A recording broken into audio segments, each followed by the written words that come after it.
feel like his actions were very unfair, and he treated the people poorly, and he didn't look at how it would affect America. I've been working with the kids and with the teenagers, but sometimes I get so emotional. I feel like sometimes like a cry.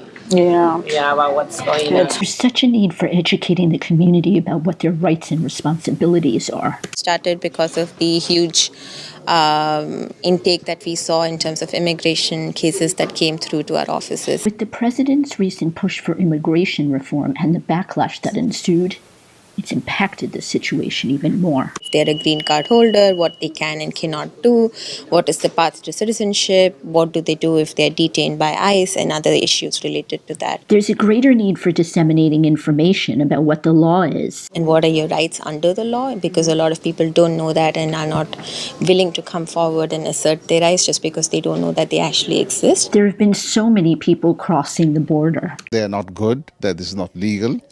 And every illegal thing should be arrested. The way Trump handled immigration didn't just rub people the wrong way.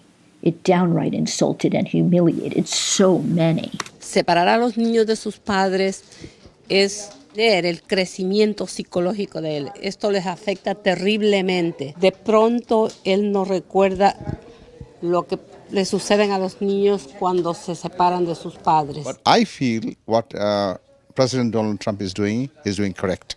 But except a few things like separating the children from the mothers. This is very painful for me. I wish everybody good luck in this country, whosoever is coming in a legal way. And let the children be united with their parents properly. How do you even wrap your mind around kids sleeping in cages? Instead of having a home and waking up to their parents, making them a meal, and having their support, you're going to separate kids. How do you expect them to grow up? The worst horror is being detained or separated by ICE. This woman said she knows people who experienced it firsthand. I think it's something terrible to take the kids from their parents. You imagine what that means for the kids to be alone. Mi iglesia, he escuchado a muchos hermanos cómo sufren y lloran de pena de ver que sus parientes han sido detenidos. Lo más acertado que ha podido lograrse en los acuerdos que han tenido en los diferentes políticos es la reunificación nuevamente de las familias. Despite such a great challenge facing immigrants, Nadini says it's not hopeless. And we do these community know your rights sessions because we want people to be aware that there are options available in the law. In North Bergen, Jillian Risberg, Hudson TV.